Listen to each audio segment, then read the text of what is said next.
Welcome back to the verified tube. I'm actually so proud of myself. Sorry, you need to request for me now because I'm verified on Instagram.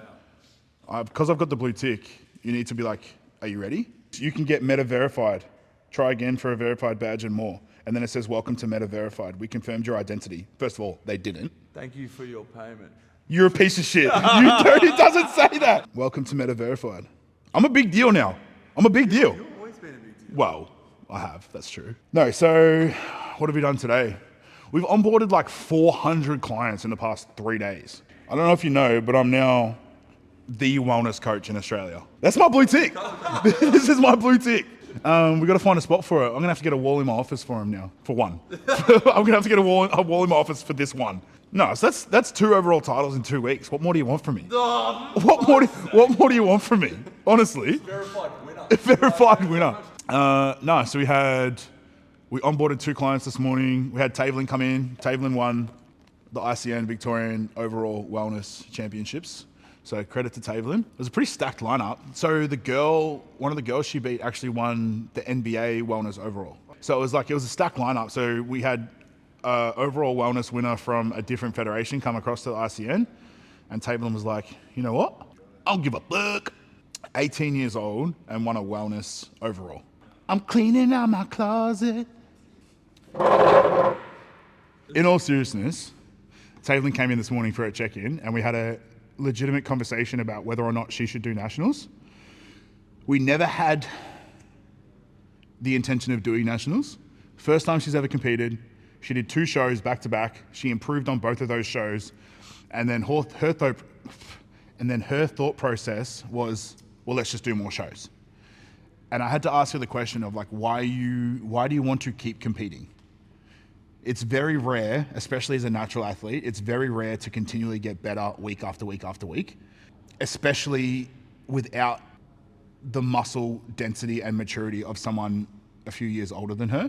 So being 18 years old, not quite having the muscle density and the maturity that some of the older athletes would have, it was like a risk versus reward scenario of, we've just come off winning an overall, we've won a state title, we're all the way up here, and it was like, what would you need to do at nationals to feel that same feeling and still walk away feeling like you've been ultimately successful? And we jotted a few things down, we had a chat about it, we talked about some pros and cons, some different possibilities and outcomes that might happen if we do nationals, and the risk outweighed the reward in terms of from an emotional standpoint, from a physique standpoint, and from a longevity and goal-orientated standpoint. So for her goal was to do the A&B show, do the ICN show, get experience, get better, hopefully win a title somewhere in those 2 shows, which we 100% did. So she placed second to Naku at the A&B, and with all respect, Naku is a freak of nature. So placing second to Naku is incredible. And then winning the ICN overall. The goal for Tavelin now is to compete in the IFBB in 2 years. So why are we going to not immediately go into a health phase, not immediately recover, not look to improve and work towards our end goal just because there's a carrot being dangled on a stick in 2 weeks' time? Do you know what I mean? So we weighed out the pros and cons. We had a chat about it. I asked her reasons for competing, and if anyone comes to me and says that they want to do a show or they want to compete for the accountability and the goal orientation, I pull them out of it straight away, because that's not the reason why anyone should compete. You shouldn't compete because you need an end date of a show to track your macros, to train, and to do your cardio. If you want to be a bodybuilder and you want to be a successful bodybuilder for a long period of time, you need to have those mental approaches to things all year round, regardless of if there's a show in place or there's not a show in place. And we've seen this time and time again. And Jess literally just messaged me about this. You know, you see so many people that will tick all the boxes for a 16-week prep. They will work their ass off. They will accomplish some pretty incredible things. And as soon as that show gets pulled out from them after the show, their accountability goes to shit. They stop tracking. They stop checking in with their coach. Sometimes they even leave their coach. They're like, well, the show's done, I don't need to coach anymore. And I couldn't disagree more that the 4 weeks post-show is, in my opinion, more important than the 16 weeks pre-show. If bodybuilding is what you want to do long term, you can do more damage in 4 weeks post-comp than you can do in a 16-week prep, in my opinion. And that's as both a natural and an enhanced lifter. So longevity is everything. Dedication is everything. Anyone can do anything for 12 weeks. Doesn't matter if you're a plumber, it doesn't matter what field you're in. Repeated efforts of the same thing over and over and over and over and over and over again is what's going to dictate your success in that field. So we pulled Taylor into a health phase, rebound, establish some baseline, get her back to maintenance, get her back to training, get her back to sleeping, everything that you should be prioritizing post-comp. And we focus on Josh at Nationals in 3 and a bit weeks' time. Now we're about to go train. I think I'm going to RDL and train posterior today. I just realized that I don't have my belt, so I don't know if I'm going to pull 6 plates aside. So I was going to train posterior. I was just talking to Mario that I've got really bad forearm pain at the moment. So he's like, convinces me to train arms. Yeah. And Mario's like, how's your arm training been? And I was like, I may have trained biceps 4 days in a row. Yeah. And he's like, yeah. And he's like, that's the problem. And I was like, oh, I know. I'm just telling you because you have to treat me on Thursday. That's why. I think the biggest takeaway from especially the success that I've had in coaching over the last couple of weeks is that those athletes are athletes that have put in time. Like, they're not athletes that came to me 12 weeks out and were just like, can you prep me for this show? They came to me with a long-term plan, and we put that plan in place, and we were successful because they executed the plan over a period of time, which is the most important thing in bodybuilding. It's consistency and it's longevity. It's nobody's ever won a show because they started a prep 12 weeks out. Yeah, that's interesting. I think credibility is one thing that's, experience builds everything, right? Proving my worth. We knew that I had the tools and the ability to do it, and I think now it's being more and more evident that I care about my clients. I think it's probably the biggest thing. I think that's probably been the biggest takeaway, that I care about my clients. I don't care about winning an overall trophy to put it in my office. I care about, perfect example, Taylor wanted to do nationals today for ICN, and I was like, that doesn't really service what we want to do. So we have bigger dreams and bigger aspirations than just adding another show to this season for the sake of doing it. And she respected that and she appreciated that, and we go back to the drawing board and we improve for the next show in a year, 2 years' time, whenever that is. Have you been stricter with intakes of people coming to see you? Absolutely. I've been less flexible and less malleable, and letting people know that I'm serious about what I do. And I think that in turn is reflected in the applicants that I've had applying. Because if you don't respect my time, how can you expect me to give you my everything? So seeing now that clients are abiding by my schedule and understanding my processes and the way that I coach, and that if you don't respect my time and my knowledge and my experience, then you're not going to get my full coaching repertoire. Why you don't do one-off plans? I can't even remember the last time I did a one-off plan. It's like, what does that serve? It discredits my knowledge if I give you a one-off plan. It discredits your work ethic, and it proves nothing. Any coach can put you on keto for 12 weeks and put you on the stepper 2 hours a day and you can lose body fat. I actually heard a really good clip the other day. It was Dean McKillop that actually said it, is that the X's and O's in bodybuilding aren't complicated. But how can you communicate that to an athlete to get them to apply the X's and O's? And I think that's what online coaching is missing these days. Like I said, anyone can shoot you an email or have the fanciest coaching app that's got all the X's and O's, but how do you get an athlete to put that into practice and do it with the right mindset and the right mentality to be successful? And I think that's what separates us here at Peak Performance. We have the in-person facility, we have online check-ins, and we have our online programming. But how much do we prefer it when someone comes in and sees us every 2 weeks? Big time. Because that relationship, that communication, you don't get on an app. You don't get via a check-in form. You don't see the passion in an athlete's eyes when they're telling you about a program, or they're telling you about an exercise, or they're telling you about even from a negative side, if like someone puts on a check-in form like, oh, I had shit sleep this week, there's so much different from them coming in and being like, I had shit sleep because of this, because of this, because of this. And it's like, okay, now we can work around that. How do you bring that out if someone doesn't seem to have it when they come and consult? Trust is everything. Like developing trust with an athlete. It's the same in any relationship, whether it's a friendship, whether it's a your girlfriend, boyfriend, whatever it is. You need to develop trust for them to listen, respect, and understand you. So if you can develop trust with an individual, and often that usually comes down to showing them that you have their best interest in heart. Showing an athlete that you know what you're talking about because you're so good, so you just follow my plan because I'm fucking good at what I do. Like, no, is I'm here to service your wants, your needs in the best way that's suitable for you, that's applicable to you, and then reassuring that over time develops that trust. And eventually they get to a point where you don't want an athlete to come to you and blindly trust you immediately. You want to develop that. You want to give them a reason to blindly trust you so that in 6 months' time, you say to them, all right, when we prep, we're going to do this, this, and this. They'll go, all right, cool. Because you've developed that trust over a period of time by saying, and this is the best way that I've developed trust, is that if you start with a client and you go, hey, I think if we do this and this and this, the results will be this and this and this. And they do the first 3 things and the next 3 things happen. And they're like, well, fuck, he told me this was going to happen. I did it. And then it happened. So, further down the track, when things do start to get a little bit grimier, whether it's a comp prep, whether it's a bulk season or whatever the case may be, you're like, hey man, I need you to do this and this will happen. And they're like, cool, done. And then now you've got that relationship, and they also understand that if they can communicate with you of, hey, this doesn't really work for me. And that's another thing that I think is really important, is how many times have you heard a story where an athlete will question a coach on something and the coach will be like, I'm the coach, you're the athlete, just listen and do what you're told.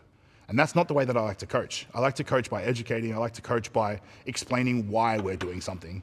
Because if you explain why we're doing something, the athlete is so much more inclined to put that in place because they know that 1 + 1 is going to equal 2, and that's why it equals 2. Coaches go wrong by assuming that they deserve trust without proving their worth. Especially in this day and age, it's like every man and their dog has a Cert 3 and 4. Some of them don't even have a Cert 3 and 4, and they're online coaching, and they think because they won a novice first timers comp that they can fucking, you know what I mean? Like, a little bit is to do with probably my imposter syndrome. Like, I coached for almost 3 years before I even called myself a coach. My first 4 comp rep athletes, I didn't charge. I prepped them for free. And I charged them for 2 PT sessions a week, and we used those PT sessions as a check-in. So I charged them for the PT only, and I rocked up on comp day for all 4 of them and didn't expect a cent. Yeah, and where have you got people these days that are charging out the asshole for B grade service, like the bare minimum, like, oh, you replied to a check-in every 2 weeks. Like, that doesn't make you a good coach. And I think we got into this industry because we love it. Whereas people get into this industry because they think they can make money. That this is the new cool thing because of social media. You've got 10,000 followers and you placed 2nd out of 3 in a bikini mamas class, so you think that you can coach people now. I mean, the first athletes you coached them because you wanted to help them. Yeah. Like, you started coaching kids because, and we've said this from day one, is that we try to be who we needed. Because my first couple of coaching experiences were not that great. Like, as an athlete being coached, my first coach was amazing. I loved him. I actually saw him on the weekend. He was at the show. And I'm sure that there's people in every industry that are good and people in every industry that are not so good for that industry. But it's a lack of respect for the game, right? And I think as well, because it is quite a saturated market now, that, coaching is such a saturated market that people feel the need to try and carve out a differentiation between them and other coaches. And they will use outlandish statements, or they will claim ridiculous things because they're like, I need to separate myself from everyone else because everyone's doing the same thing. Yeah, I think that, like I said, the X's and O's of coaching is very similar. Like, it's still a fucking calorie. It's a calorie deficit with retaining as much tissue as possible. Like, that's prepping for a bodybuilding show. But how you articulate that, how you get the athlete to trust you and implement that, how you manage fatigue, how you look after them mentally as well as physically, all plays a role. Oh, is that a new chain? Is this The Rock right now with the fucking bum bag and the turtleneck? What was that? Nothing. Bro. I'm watching The Penguin. Have you watched it yet? No, what's it on? Holy shit, it's on binge. Have you seen The Batman, the one with Robert Pattinson? Yeah. So the TV show The Penguin starts right as that movie ends. It's so good. Cool. You gonna go train? Let's do it. Okay, let's go. We are training. We're gonna try an RDL today. Nice. I'm just gonna try and fuse my spine. See what happens. Yeah. So warm up. We'll do some abductors. So if we just fuse my spine, then what's the worst? What's the worst that can go wrong? Really? Ejectocito curl. Ejectocito curl. So yeah, I'm gonna abductor, lying hamstring curl, RDL, work my way up. 1, 2, 3, 4, 5. I think I'm gonna do 6 plates today, and then a high row, and then a pull down. Okay, we're gonna foam roll, stretch, and then get into it. Shall we? I very rarely look into the camera. Whenever we film, I always like look at you or look past it. But if I look deep into the camera,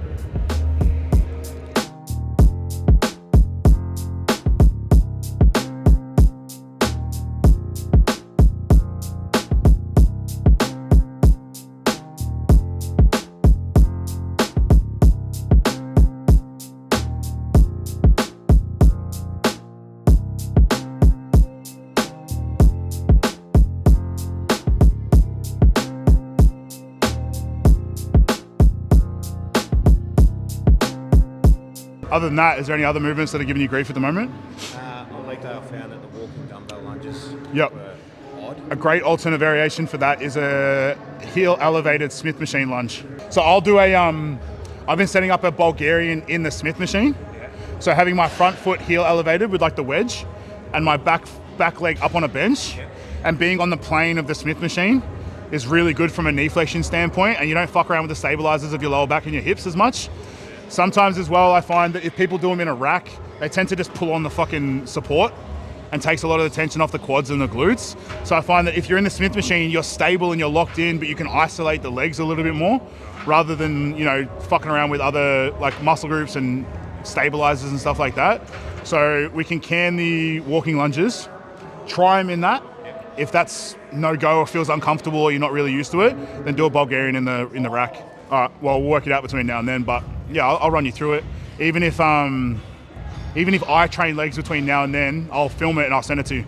And that way you can show the setup the way that I set it up and you can emulate it from that.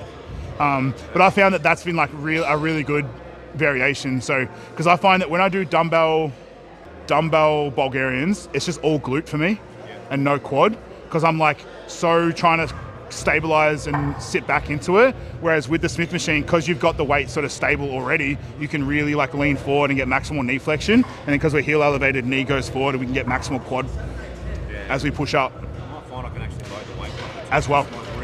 Yep. after a while. Yeah.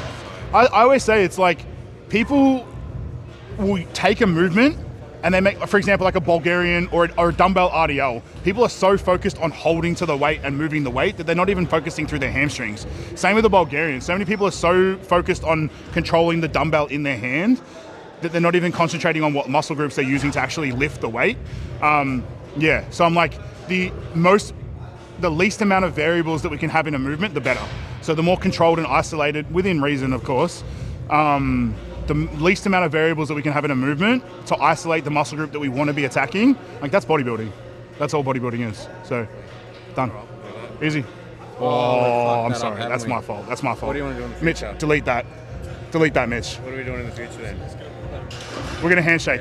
We're going to handshake. I'm a traditionalist. You're a so I like traditionalist? that, Okay, yeah. we'll stick with that. That way I know. I won't make that mistake again. I'm sorry. I'm sorry, bro. I'm sorry. Fuck, delete the footage, Mitch!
Fuck off.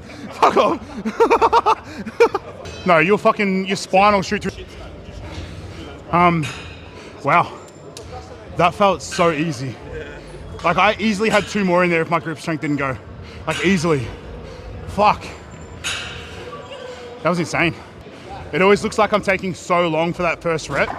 But like you said, it's from a bracing standpoint, from a control standpoint, I'm trying to visualize how I want to move the weight. So if you watch, anytime I press as well, like I'll always unrack it, brace myself, really control that first negative. And then as I press out of it, I'm like, okay, we're good. And then I can go. Same, like if you think about unracking fucking 260 kilos and just trying to grip and rip it, like that's when you start to hurt shit. So I'll unrack it, brace my core, brace my shoulders, make sure my hip hinge is like moving back. And then once that first rep feels comfortable, then I know I'm in the right movement so I can just go, go, go. But the first rep is always super slow and super meticulous every time. So if you're only throwing around, same when I like throw the dumbbells around, like if you're picking up 30 kilo dumbbells and throwing them, like it's no big deal. If I pick up 70s or 80s and start throwing them, like that's when shit goes. So it's always like really slow, really meticulous. And that's why I've been able to train the way I've been able to train and not hurt myself for so long. Pick it up, could you put it back on the rack so I can take the plates off? That'd be great. Push, he's training chest. Literally the worst muscle group to try and do this shit for. Literally the worst thing. I don't see any way how this could go wrong. I see no way how this could go wrong. None. You got an audience now, bro. Just please, for the love of God, don't fucking hurt yourself. Please, fucking God. I can't even blame it on anyone else because no one else in the gym moves this kind of weight. I was going to say FaceTime on and let him watch. Okay. Okay. Let's go.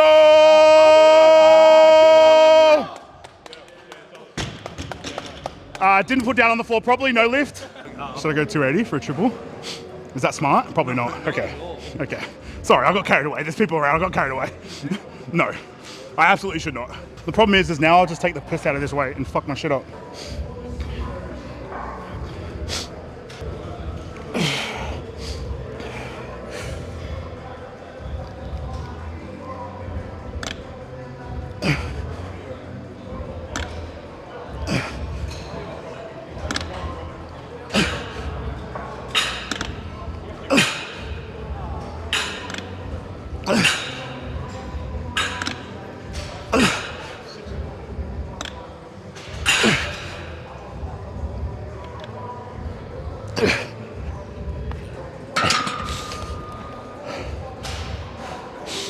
Just trying to survive at this point, to be perfectly honest with you. What are you training back? Back and by. Okay. Yeah. Look at you. I know. Big bro sesh. Yeah, what can I say? Well, someone's got to have biceps around here and it ain't going to be me, so it may as well be someone. May as well be me. May as well. It's not Mitch either. I've got posterior. Nice. So just did some like hamstrings, Yes. then we did some RDLs, and then we're just gonna do some upper back rows, and then Mitch told me I need to work on my rhomboids and mid back. Yeah. So Mitch is like, basically, just keeps me accountable. He just constantly criticizes me, but it makes me a better bodybuilder. So I've got enough people in my life that just blow smoke up my ass, and between this Mitch and my other best friend Mitch, they just keep me grounded. Just remind me every morning, hey bro, just letting you know you're still a piece of shit. Cool, thank you, appreciate it.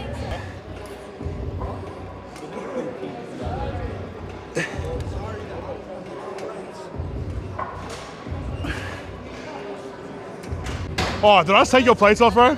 I'm so sorry, man. I'm sorry, bro. Oh, you're good, you're good, you're good. You piece of shit, put it back on. Fuck out of here.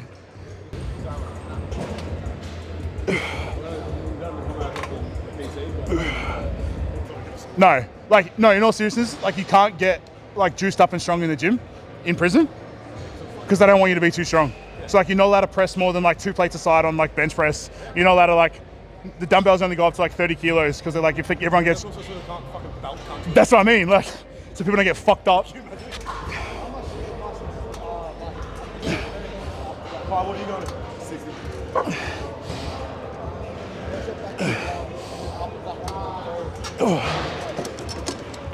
So a little bit of a variation. Normally I'll do this like around the other way and I'll do it underhand. So trying to work on like lower lat.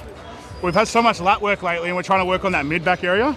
So if we internally rotate and we invert it and we kind of flare our lats a bit and try and roll it a little bit higher, but we think about not trying to contract our traps we still want to drop, so scapular depression, and then row into our sternum and really hit that mid back, so like that rhomboid area. Want that thickness, that meaty mid back area.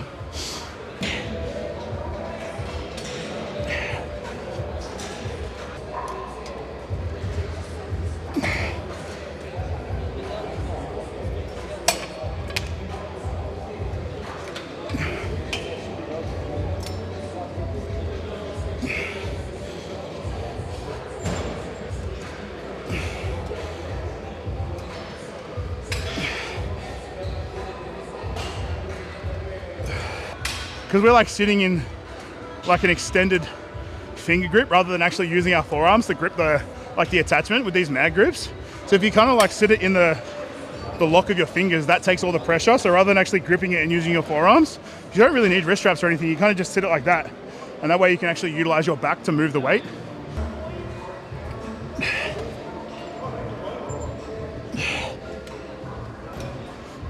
Maybe we'll do a little bit of posing, just a little bit.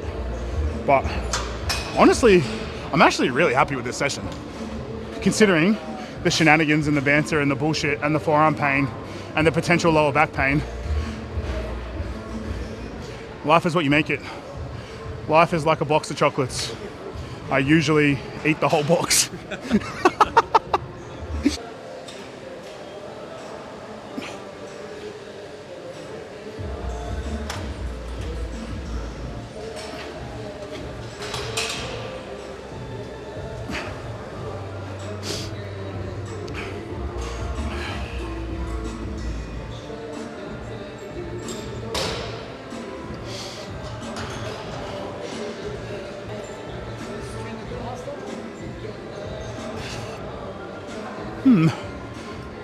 You know the drill.